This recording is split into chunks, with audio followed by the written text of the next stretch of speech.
ጤና ይስጥልኝ የአዲስ ጆርናል ዩቲዩብ ቻናል ተከታዮቻችን፣ ለዛሬ አንድ ጽሑፍ ይዘንላችሁ መጥተናል። ላይክ፣ ሰብስክራይብ፣ ሼር በማድረግ ሐሳባችሁን ደግሞ ኮሜንት ላይ በማስፈር አብራችሁን ሁኑ።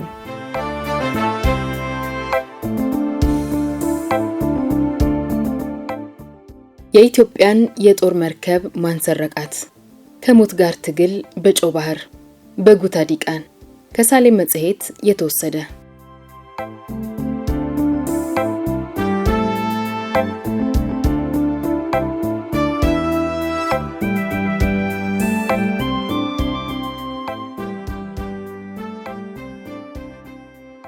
ዕለተ ሰኞ መስከረም 8 1976 ዓ.ም ከጠዋቱ 2 ሰዓት ከ30 ገደማ ነበር።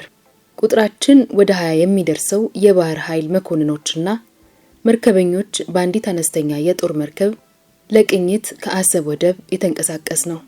መርከቢቷ ያላት ነዳጅ 160 ማይልስ ርቀት ብቻ የሚያስጉዝ በመሆኑ ቅኝቱ ሩቅ፣ አሰልቺና አድካሚ እንደማይሆን ተስፋ አድርጌያለሁ። ምክንያቱም ከ3 ቀን በላይ የውሃ ላይ ቅኝት የምናደርግ ቢሆን ኖሮ ተጨማሪ ነዳጅ ይቀዳ፣ ውሃ ይሞላ፣ ስንቅ ይያዝ፣ ሌላም ብዙ ጣጣ ይኖር ነበር። በዚህ የተነሳ ብዙዎቻችን ከጥቂት የውሃ ላይ ቆይታ በላይ በሰላምና በጤና አሰብ እንደምንደርስ ጥርጣሬ አልነበረንም። ፈጣኗ መርከባችን ከወደቡ ውጪ መለቃቸውን ጥለው ወደ ወደቡ ለመግባት ተራቸውን በመጠባበቅ ላይ በሚገኙ መርከቦች መሃል እየተሽለከለኮች ፍጥነት በመጨመር ስትፈተለክ ሁሉም በየሥራ መደቡ ደፋ ቀናውን ተያያዘው። ብዙዎቻችን በዚች መርከብ ላይ ከ2 ዓመት ወይንም ከዚያ በላይ አገልግለናል። መርከቢቷ ቤታችንም መስሪያ ቤታችንም ነች። እሷው ላይ እንውላለን፣ እናድራለን፣ እሷው ላይ እንሰራለን። መኝታ ቤታችን፣ ምግብ ቤታችንና የሥራ ቦታችን አንዱ ከሌላው የሚርቀው በሜትር የሚለካ ነው። ተመሳሳይ መልኩና ድግግሞሹ ያሰለቻል። በዚህ ላይ ጸጥታ ብሎ ነገር የለም። ሁልጊዜ ጩኸት ነው። ሰው ይጮሃል። የአየር ማቀዝቀዣው፣ የውሃ መሳቢያ ሞተሮች፣ የመርከቧ ሞተር፣ ሁሉም በአንድነት ወይንም በየተራ ይጮሃሉ። በዚህ ሁሉ ጩኸት መሃል ለሕይወት ቀላል ግምት ሰጥተው ቀልደው የሚያስቁ፣ ተጫውተው የሚያስፈግጉ ሰዎች ባይኖሩ ሕይወት መርከብ ላይ በጣም አሰልቺ ይሆን ነበር። በዛሬው ጉዞ ላይ ግን ለጨዋታ የሚሆን ፋታ አላገኘንም። ምድቤ የመርከቧ ዋና አዛዥ ጎን በመሆን በትዕዛዝ እያጣደፉኝ ነው። ሌሎቹንም እንደዛው። ከዚህ በተጨማሪ በልቤ ውስጥ አንዳች ፍርሃትና ጥርጣሬ የጫረብኝ ጉዳይ የዋናው አዛዥ ከወትሮ የተለየ ጸባይ ነው። ከመነሻችን ጀምሮ ፊታቸው ላይ እርጋታ አላነበብኩም። ምክንያቱም ባላውቅም ትዕግስት አጥተዋል። ትዕዛዛቸውን ቶሎ ቶሎ ይቀያይራሉ። ስቲር 330 ዲግሪ፣ ስፒድ 1200 አርፒኤም፣ 1800 አርፒኤም። አንድ ቦታ ረግተው አይቆዩም። እዚህም እዚያም ላይም ታችም ይላሉ። የመርከቧን መሪ ይዞ ከጎን ያለው መርከበኛ ሰውየው ምን ነካቸው? እንኳን ቀንና በጨለማም ስንሄድ እንዲህ ጨንቋቸው አያውቅም አለኝ። ነገሩ እውነት ነበር። እንኳን አዛዦችና እኛም ጥልቅ እውቀት የሌለን ረጅም ጊዜ በማገልገላችን የኢትዮጵያን የባህር ጠረፎች በዓይናችን እናውቃቸዋለን። ከእያንዳንዷ ደሴት፣ ተራራና ድንጋይ ጋር ተለማምደናል። ከአንዱ ቀጥሎ ማን እንዳለ ጠንቅቀን እናውቃለን። ታዲያ ጉዳዩ ምንድን ነው? አዛዣችንን ምን ገጠማቸው? በእርግጥ አዛዣችን ከበላይ አለቆች ጋር እንደማይስማሙ አውቃለሁ። መርከባችን ለጨለማው የቀይ ባህርና ለአካባቢው ሙቀት እንድትስማማ ሆና ከመሰራቷን በላይ ሞተሮቿ እንደ ሌሎቹ መርከቦች የ45 ደቂቃና የ1 ሰዓት ዝግጅት ሳያስፈልገው በ10 ደቂቃ ውስጥ ለጉዞ ዝግጁ ይሆናል። በዚህም የተነሳ የዘመቻ መምሪያ መኮንኖች ትዕዛዛቸውን የሚያስተላልፉት ከቢሮአቸው ብቻ ሳይሆን ከመዝናኛ ክበብ፣ ከቀይ ባህርና ከዳህላክ ሆቴሎች ሆነው ጭምር ነው። እናም በዚህ ትዕዛዝ አዛዦችን ትዕዛዛቸው ስርዓት እንዲኖረው ይገባል በማለት እንደሚጨቃጨቁ አውቃለሁ። በዚህ በተንዛዛውና ስርዓት በሌለው ቢሮክራሲ ሁላችንም ብስጩ ነን። ቢሮክራሲው ግን የዋዛ አይደለም። በተለያየ ጊዜ በነጠላና በህብረት ያደረግነውን ተቃውሞ አኮላሽቶታል።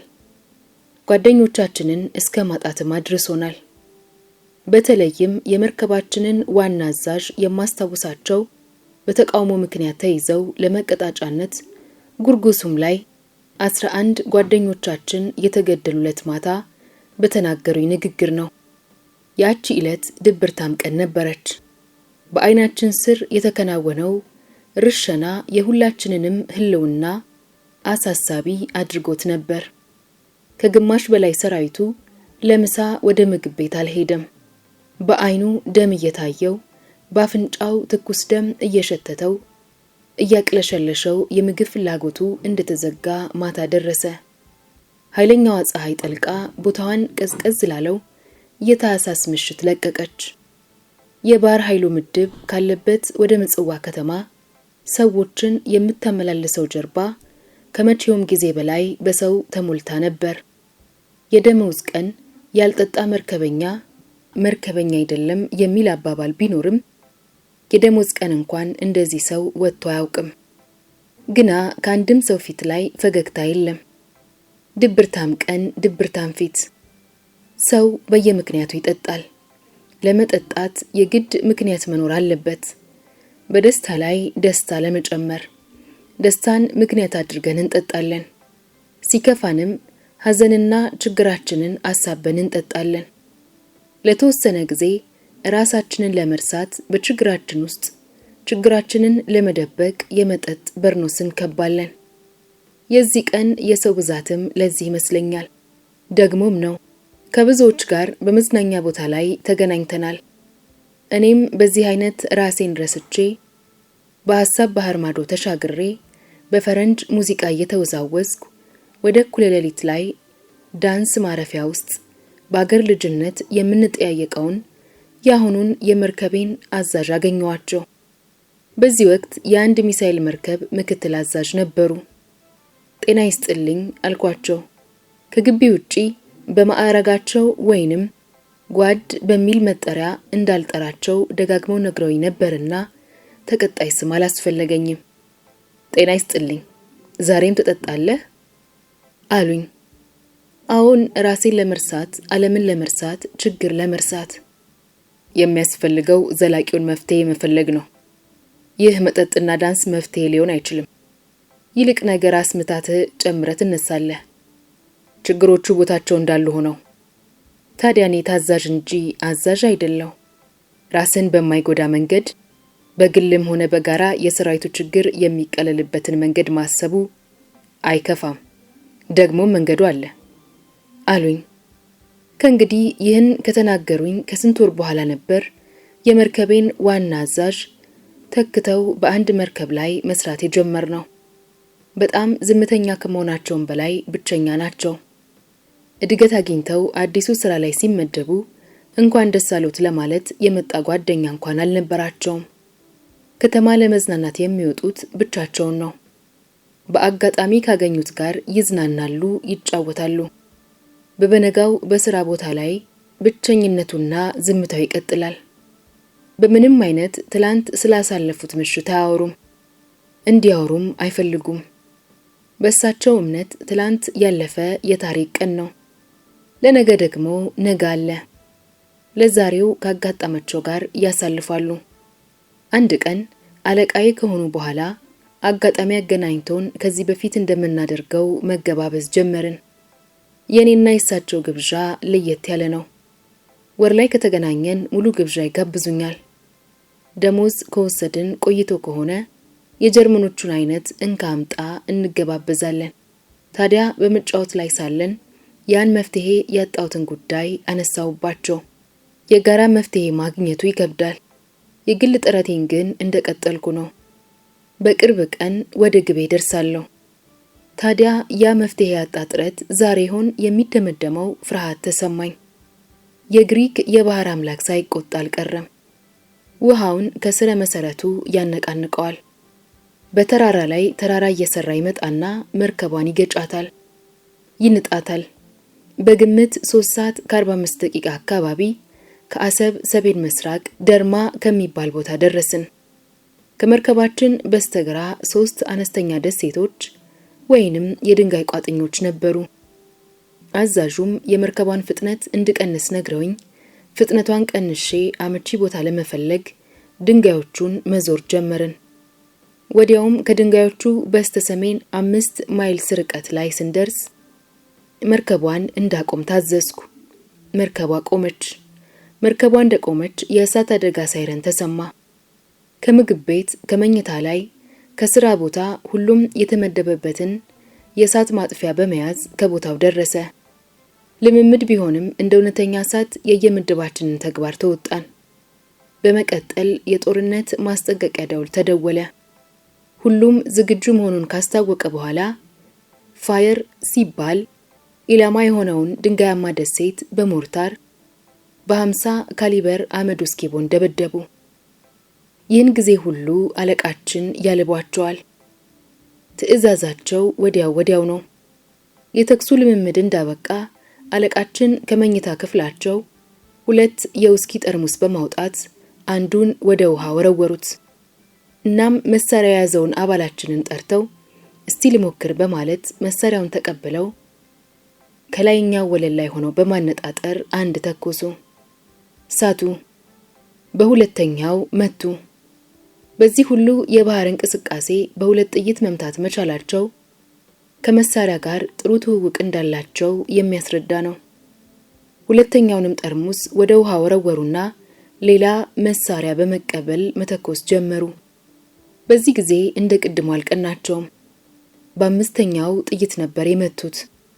ይህም ቢሆን የሚናቅ አይደለም። አዛዡ ይህንን ካደረጉ በኋላ ዞር ሲሉ ምክትላቸውን ከጎን በማግኘታቸው ስማ ሌፍተናንት፣ በልጆቹ ስራ ተደስቻለሁ፣ ግን በፋየር ፋይቲንግ ኤክሰርሳይዝ ጊዜ ትንሽ ቅር ብሎኛል። ፍጥነት ይቀራቸዋል፣ እሱን አንዴ ይድገሙት ብለው አዘዙ። ልምምዱ ተደገመ። በእሳት ማጥፋቱ ልምምድ የተካፈሉት መርከበኞች በመርከቧ የኋላ ጫፍ ላይ ተሰልፈዋል። ምክትል አዛዡ ንግግር ያደርጋል። ከሰማሁት ውስጥ አዛዡ በስራቸው ተደስተዋል፣ ቢሆንም አሁንም ከዚህ የበለጠ መስራት አለባችሁ፣ ፍጥነት ይቀራቸዋል አለ።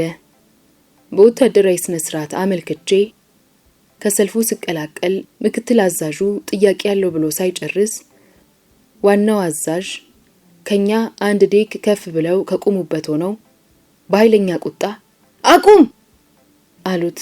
ልትናገር የነበረችው የምክትል አዛዡ ምላስ እሳት እንደነከሳት ላስቲክ ተኮማትራ ከላንቃቸው ተሰብስባ ገባች። ዋናው አዛዥ በበታቾቻቸው ፊት እንዲህ ስለተናገሯቸውና ስለዘለፏቸው ምክትል አዛዡ ፍርሃት አይሉት ንዴት ግራ ተጋብተዋል። እንደ ፊልም ተዋናይ ዋናው አዛዥ መሳሪያቸውን በግራና በቀኝ እጃቸው እንደያዙ የሁላችንንም እንቅስቃሴ በቁጥጥራቸው ስር መሆኑን ሲረዱ 4 ልጆቹን ከሰልፉ ጠርተው መካከል ወለል ላይ አንበረከኳቸው። በስራ ምክንያት የህይወት ማዳኛ ጃኬት ያለበስነው 2 ነበርን። እኔና ጓደኛዬ ፈይሳ ከተንበረከኩት ተቀብሎ ለራሱና ለኔ ያመጣልን። ከዚያ አዛዡ ጉሮሯቸውን አጸዳዱና ንግግር ጀመሩ። እኔ ከማናቸውም ቅሬታ የለኝም። ቅሬታዬ ከባህር ኃይሉ አስተዳደር ነው። ስለዚህ መርከቧን በኃላፊነት የተረከብኩት እኔ ስለሆንኩ ከመርከቡ ውረዱ አሉን። በዚህ ሰዓት የሚስቁ አባላቶችም ነበሩ። ሰውየው ይቀልዳሉ እንዴ? ምን ማለታቸው ነው? ሌላም ተጠያየቅን። ሁላችንም ግራ ተጋባን። በሉ ውረዱ እንጂ አሉ። ሁሉም ዝም። እንግዲህ የማትወርዱ ከሆነ አሉና ከአናታችን በላይ መተኮስ ጀመሩ። እያንዳንዱ ጥይት ወደ አናታችን ዝቅ እያለ መምጣቱ ይታወቀን ነበር።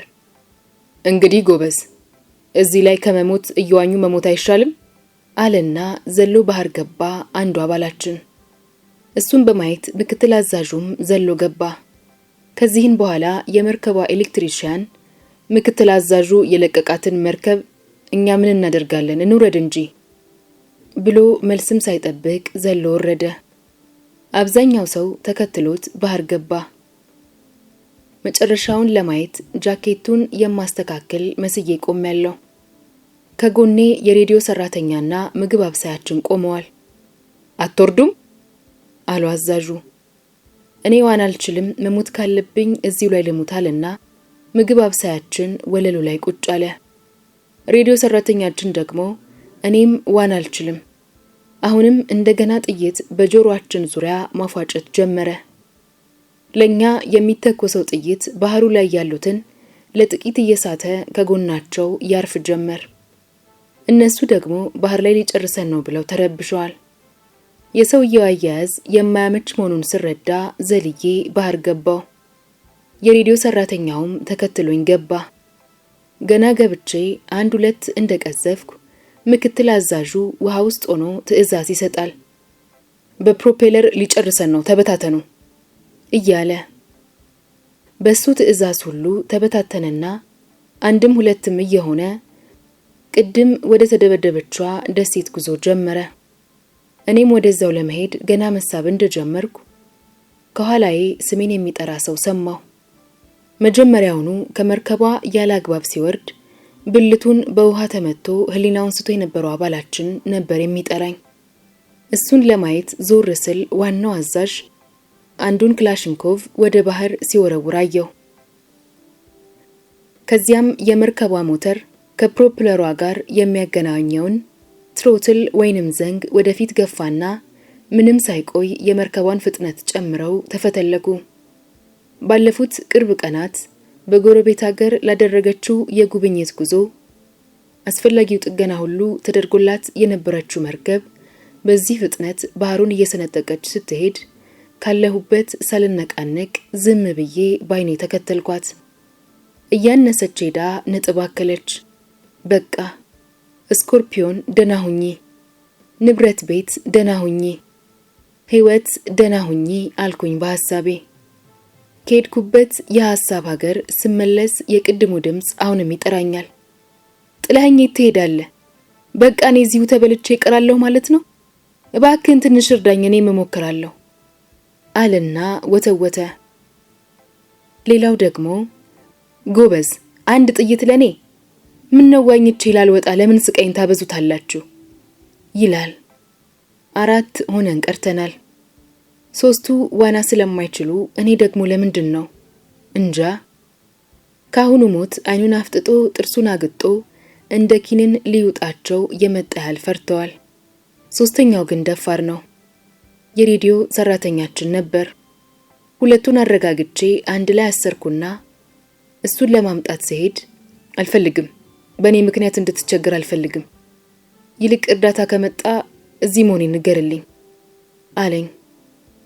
የተበታተነው ሰው በቡድንም በግልም እየሆነ ወደ ድንጋያማ ደሴት መዋኘቱን ቀጥላል። ርቀውም ሄደዋል። እኔና ዋና የማይችሉት ብቻ ወደ ኋላ ቀርተናል። ትቻቸው እንዳልሄድ ህሊናዬ አልቀበልም አለኝ። በሳቅ በደስታው ጊዜ አብረን እንደነበርን ሁሉ በስቃይና በመከራው ቀን እንዴት ትቻቸው ልሂድ? ከነሱ ጋር መሆን አለብኝ አልኩ። የሚያልፍ ቀን የማያልፍ ስም ያሰጣል። ኖርኩም ሞትኩም ከእንግዲህ እጣዬ ከነዚህ ጋር መሆን አለበት። የቀረን ወደ ደሴቷ ጉዞ መጀመር ነው። ጉዞውን ጀመር ነው። እየዋኘው እየገፋው እየዋኘው መንቀሳቀስ ጀመርን።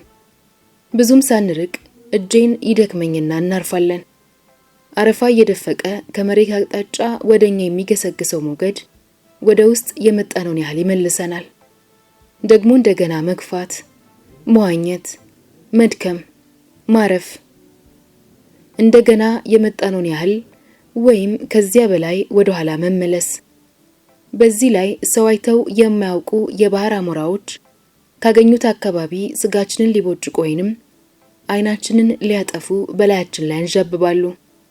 ቢቸግረን ጫማችንን እያወለቅን መከላከል ጀመርን። አንዳንድ እያወጣንም ወረወርንባቸው። ወደ ኋላ ላይ እኛም ለመርናቸው፣ እነሱም ለመዱን። በዚህ አይነት ከሩቅ ደሴቲቷን እያየን ወደ እሷ ለመድረስ የነበረን ምኞት በምኞት ደረጃ ቀርቶ አንዴም ሳናርፍ ግን ውጤት ሳናገኝ ፀሐይቷ አሽቆለቆለች። በዚህ መካከል አንድ ሐሳብ መጣልኝ።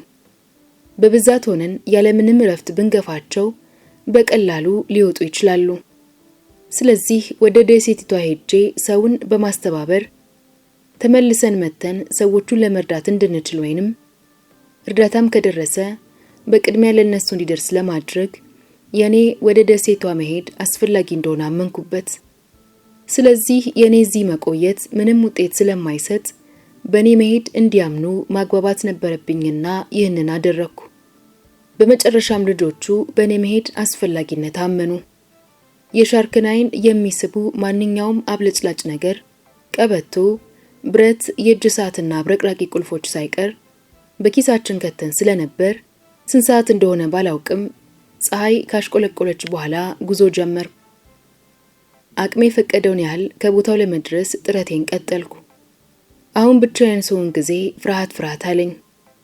ምንም እንኳን ዋና ባይችሉም የባህርን አውሬ ለመከላከል ከልጆቹ ጋር መሆኑ ጥሩ ነበር። ብቸኝነትና ፍርሃት ተጫጫኑኝ። ግራ ተጋባው። ጉዞዬ ወዴት መሆን አለበት? ወደፊት ወደ ደሴቱ ወይንስ ወደ ኋላ ወደ ልጆቹ? ጨነቀኝ።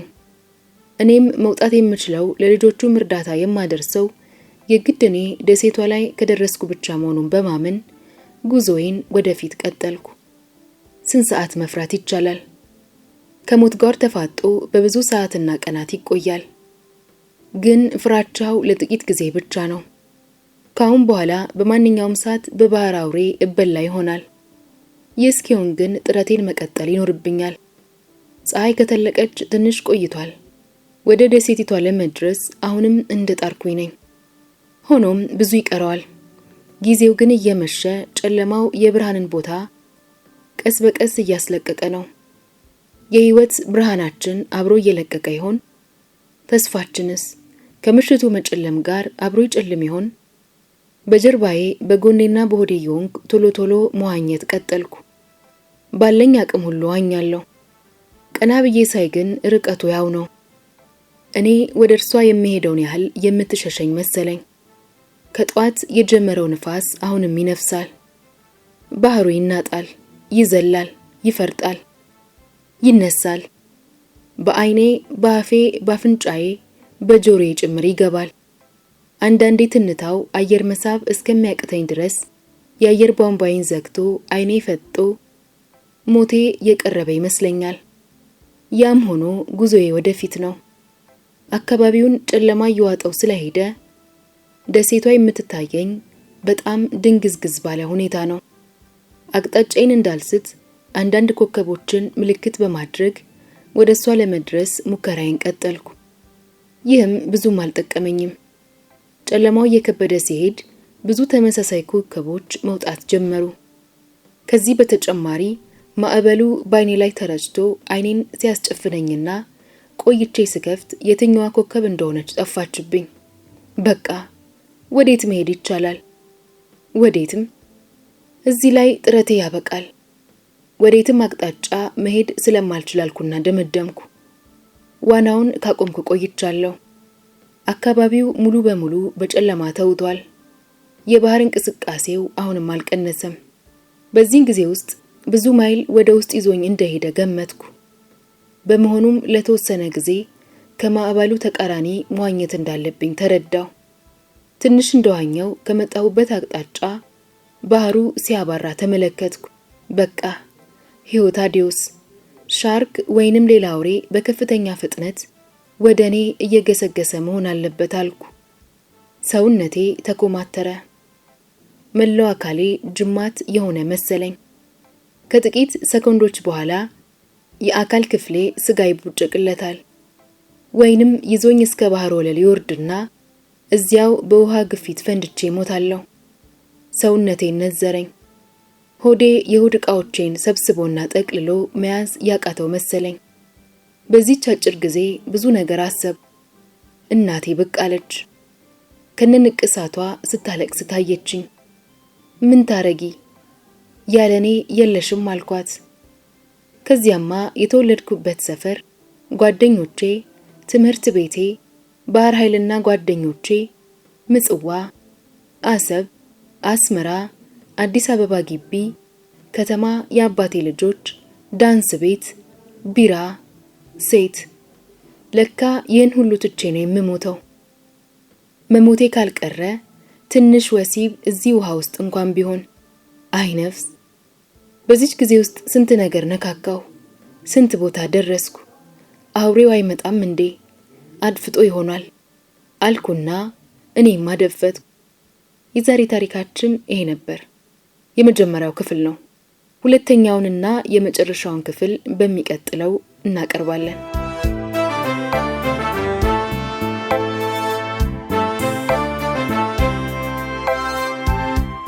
የዛሬ ታሪካችን እንዴት ነበር? ከወደዳችሁት ላይክ አድርጉ። ሐሳባችሁን ኮሜንት ላይ አስቀምጡልን። ሰብስክራይብ ማድረጋችሁንም እንዳትረሱ።